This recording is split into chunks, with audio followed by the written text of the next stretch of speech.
एक जीटीएल जैसी कंपनी के लिए उसके कर्ज को खरीदने के लिए एआरसी 2 कंपनी आई। अब उसने 1200 करोड़ रुपए का जो भुगतान किया है, किस लिए कंपनी में घुसा जो बर्बाद हो गई।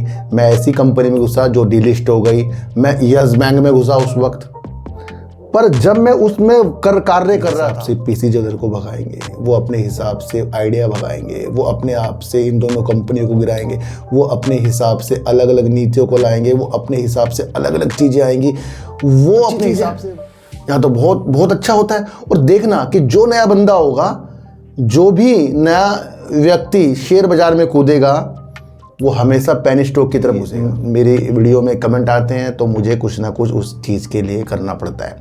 तो ये जो अपडेट है, इससे जीटीएल इंफ्रा का एक समस्या हल हो रही है। उस नीति को आज समझ कर चलना।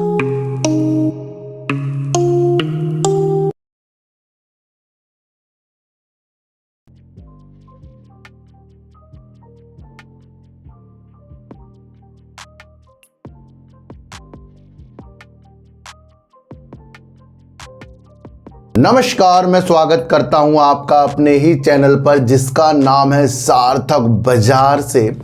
आज हम बात करेंगे जीटीएल इंफ्रा की और एचएफसीएल की। देखो, जीटीएल इंफ्रा के अंदर एक अपडेट है, वो पुरानी है 20 अप्रैल की, पर उससे जीटीएल इंफ्रा की जो एक समस्या थी ना, वो हल होती हुई दिख रही है।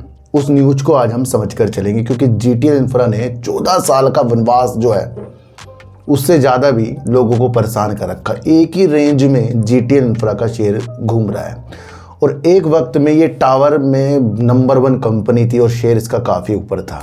और अभी भी लोगों को लगता है यार कुछ ना कुछ तो इसके अंदर अच्छा हो सकता है ना। मैं आपको फिर क्लियर कर दूं, मेरे पास इस कंपनी के शेयर बिल्कुल भी नहीं है। मैं यहाँ अपडेट, क्योंकि मेरी वीडियो में कमेंट आते हैं तो मुझे कुछ ना कुछ उस चीज़ के लिए करना पड़ता है। तो ये जो अपडेट है, इससे जीटीएल इंफ्रा का एक समस्या हल हो रही है। उस नीति को आज समझ कर चलना। दूसरी बात करेंगे हम एचएफसीएल की। एचएफसीएल की मैं काफ़ी वीडियो बना चुका हूँ। हाल ही में एचएफसीएल ने 100 का आंकड़ा पार किया, और मैंने कहा कि 100 के पार एक वीडियो बनाई, पर वहाँ मैंने आपको बहुत अलग अलग ढंग से एचएफसीएल की नीति आपको समझाई थी। भैया एचएफसीएल इसमें काम करता है, एचएफसीएल 6G के लिए काम करेगा, 5G के लिए काम करेगा, इसको इतना ज़्यादा इतना बड़ा ऑर्डर मिला है, भारत नेट, कई ऐसी चीज़ें वो सब बताई थी मैंने आपको वहाँ पर, है ना। तो हमारा फोकस ये नहीं था कि भागना था, गिरना था।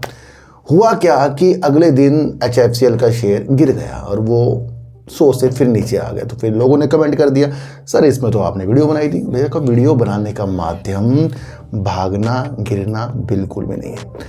आप उस विधि को नहीं समझते कि जिस विधि पर कंपनी वर्क कर रही है, और वो आपने खोज लिया कि हाँ कंपनी एक प्रमुख कार्य कर रही है और बहुत इंपॉर्टेंट चीज़ है ये फ्यूचर के लिए। वो होता है शेयर प्राइस। तो भैया पैसों वाले की चीज़ है, कभी भी खरीद कर गिरा सकते हैं, कभी भी खरीद कर भगा सकते हैं, कभी भी बेच कर गिरा सकते हैं। ऑपरेटर इसमें लगे रहते हैं, पर आपको समझ में आ जाए कि क्या आपकी कंपनी का जो दिशा है, वैल्यू है, वो सही है नहीं है। तो लोगों ने कमेंट करा, आज शेयर ने अपना साल भर का हाई लगा दिया है, नया हाई लगा दिया है ना। तो उस नीतियों को भी आज हम समझकर चलेंगे। देखो, शेयर बाजार के अंदर हर एक का सपना है कि पैसा तो भाई बनता जाए बनता जाए बनता जाए। क्या ये सपने सही हो रहे हैं? शेयर बाजार से ऐसा लगता है कि इतना कमा लें कि हम ये गाड़ियां खरीद लें, ये बंगला बना लें। मतलब जो नए बंदे आते हैं सोचते हैं, हमने भी सोचा था, हम क्या इससे दूर थे।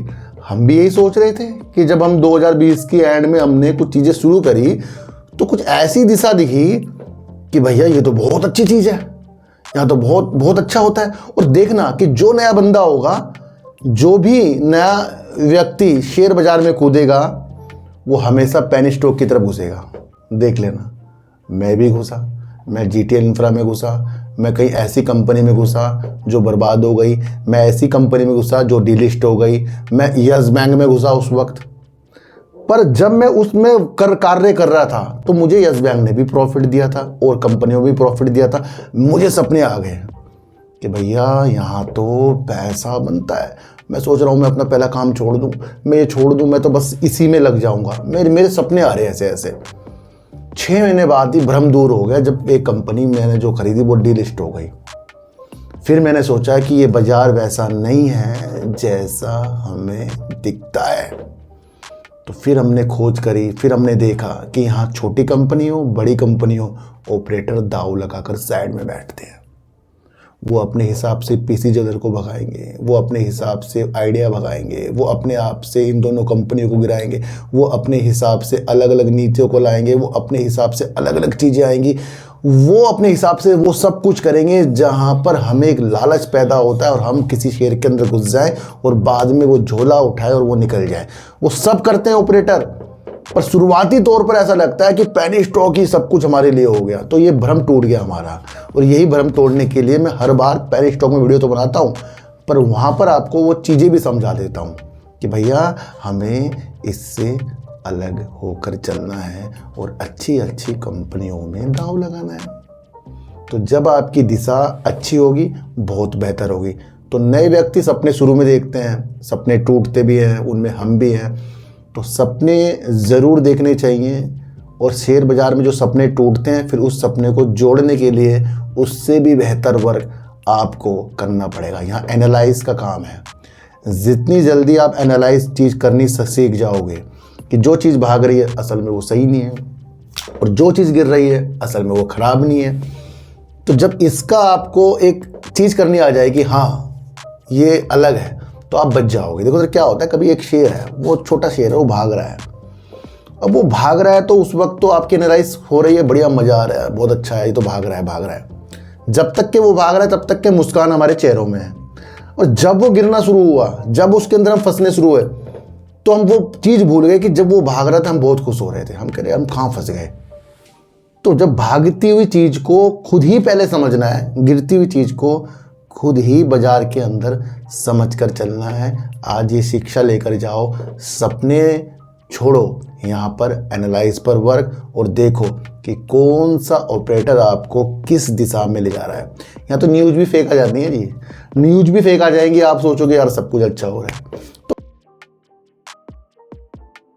तो पहली कंपनी लेंगे हम GTL इंफ्रा, जिसने 14 साल से निवेशकों के दिल में एक उमंग जगा रखी है कि ये कुछ करके दिखाएगा। और मैंने हर बार आपको कहा है पहले 5 रुपये से तो ऊपर जाए। जब ये शेयर लोग कहते हैं 10 में जाएगा, 20 में जाएगा, 30 में जाएगा, 40 में जाएगा, 50 में जाएगा, 14 साल से यही बोल रहे हैं, तो सबसे पहले एक टारगेट सेट करो कि भैया पहले 5 में तो जाए, 5 के बाद मैं खरीद लूँगा, 5 से नीचे जाए मैं 5 बेच दूंगा। पर एक टारगेट सेट कर लो, इससे क्या होगा, आपकी मनी बच जाएगी। अब छोटा 1-1.5 रुपये का शेयर है तो लोग डाल देते हैं, 50,000 डाल दिए, 1 लाख डाल दिए, 10,000 डाल दिए, तो ऐसे ऐसे करते करते बहुत कुछ डल जाता है। बाद में वो 10-10 पैसे, 5-5 पैसे इतने कम हो जाते हैं, तो 1 लाख वाले के 30,000 बचते हैं, 10,000 वाले के 7,000 बचते, इस तरह से कम हो जाते हैं। तो वो टेंशन आ जाती है। तो छोटा शेयर टेंशन दे के भी जाता है। तो ये वो शेयर है जिसने अभी तक के छोटे निवेशकों को तो फंसा के रखा हुआ है। भैया प्रमोटर है नाम मात्र के हैं, पब्लिक सबसे ज़्यादा है, बैंक इसके अंदर जो उन्होंने कर्जा दिया था वो है।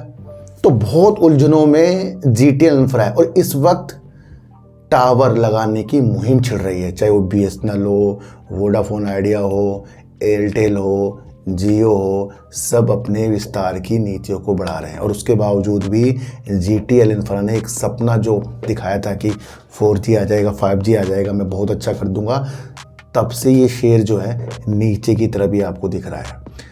एक बहुत बड़ी अपडेट आई है, इस अपडेट को समझना। पहले इस अपडेट को मैं आपको पढ़कर सुनाऊंगा। ओमकारा और ऑक्ट्रा ने एडलवाइस से GTL का कर्ज खरीदने के लिए 1200 करोड़ रुपए का भुगतान कैश में कर दिया है। एक GTL जैसी कंपनी के लिए उसके कर्ज को खरीदने के लिए ARC 2 कंपनी आई। अब उसने 1200 करोड़ रुपए का जो भुगतान किया है, किस लिए किया है? देखो सर समझो, एडलवाइस कौन है, शुरू से समझाऊंगा कि GTL इंफ्रा ने अपने काम का विस्तार करने के लिए, अपने को आगे बढ़ाने के लिए कुछ बैंकों से, उस वक्त सरकारी और प्राइवेट बैंकों से लोन लिया ताकि वो अच्छा हो जाए। बाद में वो लोन इतना बढ़ गया कि उसे वो पैसा नहीं दिया गया। अब इस पैसे को NPA यानी बैंकों ने डाल दिया कि भैया अब ये पैसा आने वाला नहीं है। अब ये जो लोन जो फंस जाते हैं इसके लिए एआरसी कंपनी होती है। जैसे आपने देखा होगा यस बैंक का भी कुछ कर्ज फंसा हुआ था, उसने भी बेच दिया था। तो इसी तरीके से जब बेकार लोन हो जाते हैं, जो बैंक कहता है भैया मेरा आएगा नहीं, अब वो कोई बड़ी बड़ी कंपनी खरीदती है। वो क्यों खरीदती है? वो देखती है कि कंपनी क्या वर्क कर रही है, मैं इससे पैसा इकट्ठा कर सकती हूँ, या इसका मैनेजमेंट अच्छा काम करेगा तो मैं पैसा वापस ले सकती हूँ, या इसके पास जो संपत्तियां एसेट है, टावर है, उसे बेचकर मैं अपना पैसा वापस ले लूंगी। तो बैंक तो यहां पर फंसे हुए थे क्योंकि जीटीएल इंफ्रा ने लोन ले रखा था। अब बैंकों को चाहिए अपना पैसा, तो कुछ चीजों के लिए एडेलवाइस एक एआरसी के रूप में उभरा। उसने कुछ कर्ज जो है बैंकों से ले लिया, वो हो गया बैड लोन। अब एडेलवाइस ज्यादा से ज्यादा जोर लगा रहा है जीटीएल इंफ्रा में, लगा रहा है सालों से, भैया मेरा कर्जा दो नहीं तो एनसीएलटी मिल जाऊंगा, दिवालिया कर दूंगा, ये कर दूंगा, वो कर दूंगा। तो अब जो बैंकों का कर्जा था अब वो है एडेलवाइस के पास। अब एडेलवाइस कह रहा भैया मैं आपको बर्बाद कर दूंगा कंपनी को। तो एक टेंशन ये कंपनी में लगी रहती थी।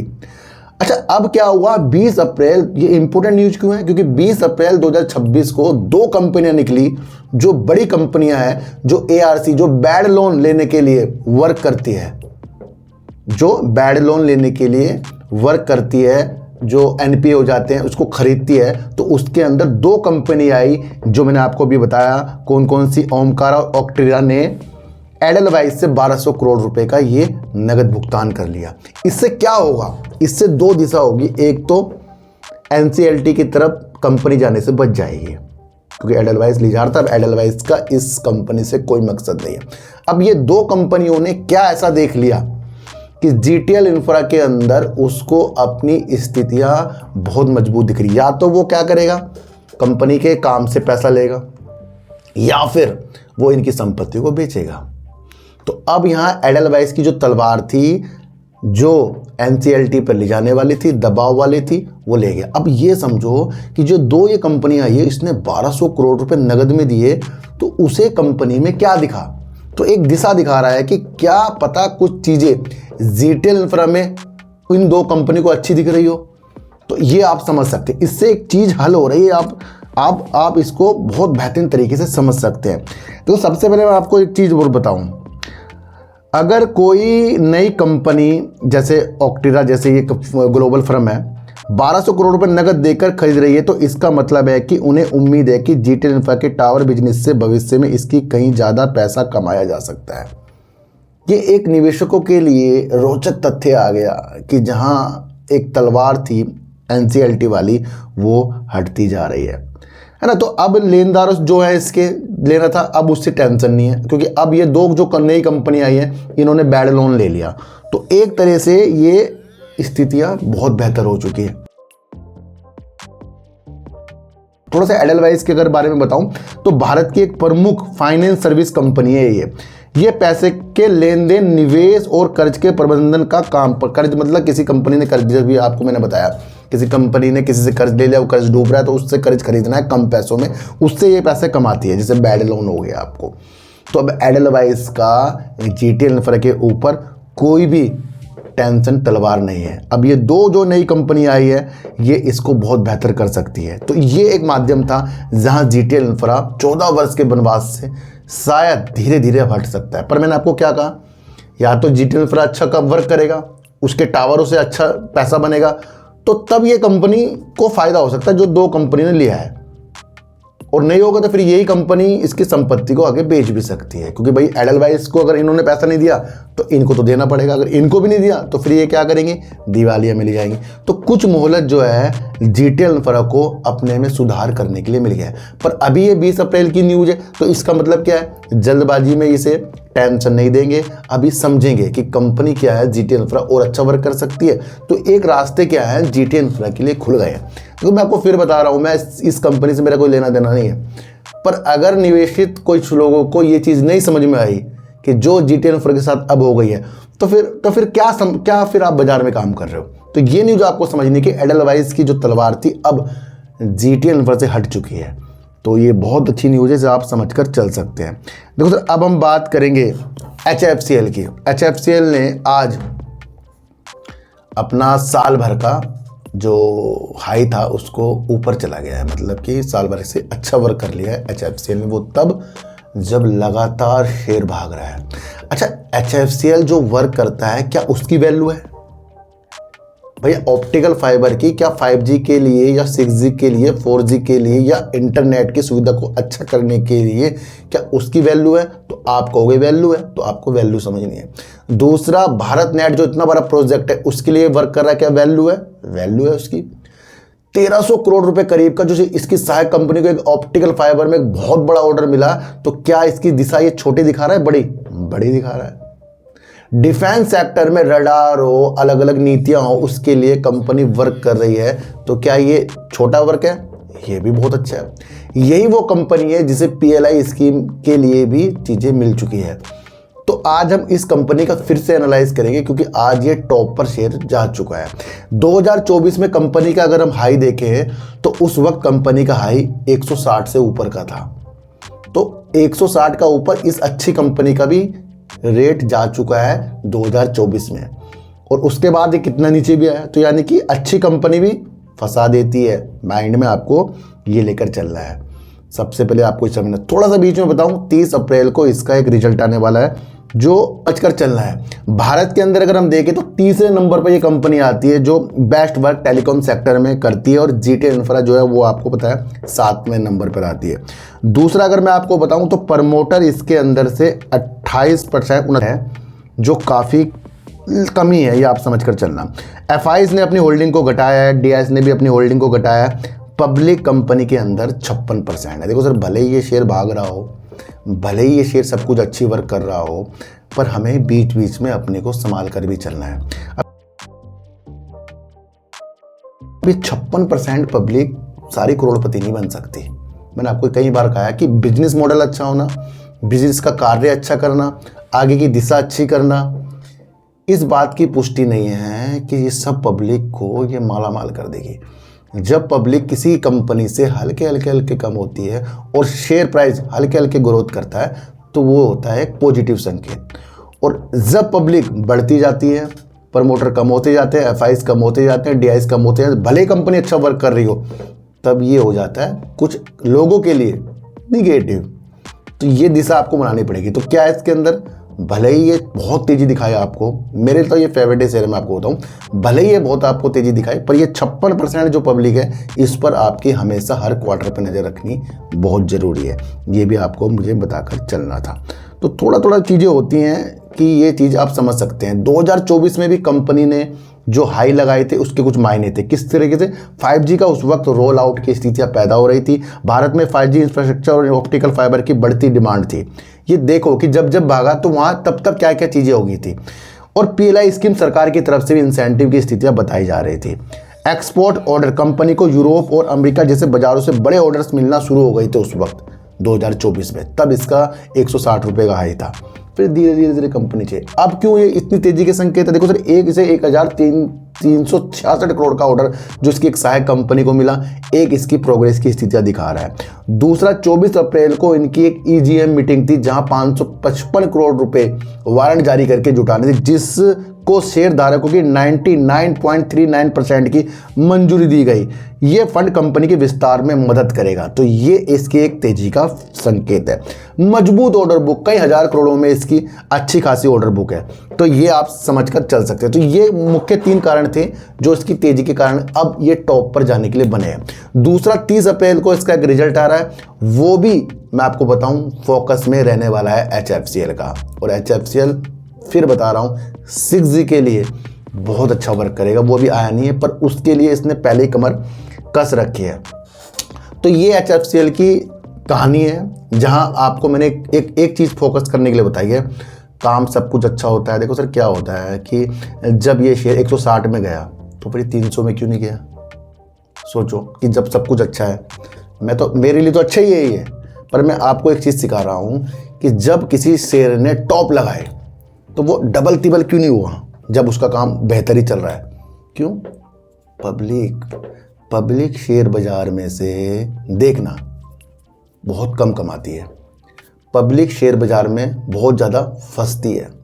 जब भी कोई कंपनी दिवालिया होती है तो सबसे ज़्यादा उसमें आपको पब्लिक मिलेगी। जेपी एसोसिएट उठाकर देख लेना आप, समझ रहे हो। तो पब्लिक को क्या होना पड़ेगा, स्मार्ट। कार्य अच्छा लग रहा है आपको, बहुत अच्छा है, पर आपको उसका फ्यूचर भी देखना है। फ्यूचर आप कैसे देख सकते हो, बहुत तरीके से आप देख सकते हो। तो HFCL ने आज अपना एक अच्छा खासा साल भर का एक उच्चतम स्तर आपको दिखाया, पर यह ना भूलें कि ये शेयर 2000 से ऊपर का भी था, है ना। तो इसका कार्य सब कुछ अच्छा है, तो क्या जाएगा समय। अब आपको इसका Q4 देखना है। आज की वीडियो आपको कैसी लगी एक बार मुझे जरूर बताना। किसी को भी खरीदने बेचने की नीतियाँ मेरे चैनल पर बिल्कुल भी नहीं है। मेरा कोई टेलीग्राम कोई व्हाट्सएप ग्रुप नहीं है, ना ही आज तक मैंने बनाया है। तो सर सच्ची वीडियो देखिए, अच्छी वीडियो देखिए, समझ कर देखिए। चींटी को आटा दीजिए, गाय को रोटी दीजिए और अपने बच्चों को ज़्यादा से ज़्यादा प्यार कीजिए, क्योंकि बच्चे ही आपकी मासूमियत से किस्मत पलटेंगे। तो फिर मिलेंगे आपसे नई वीडियो के साथ, जब तक के लिए नमस्कार।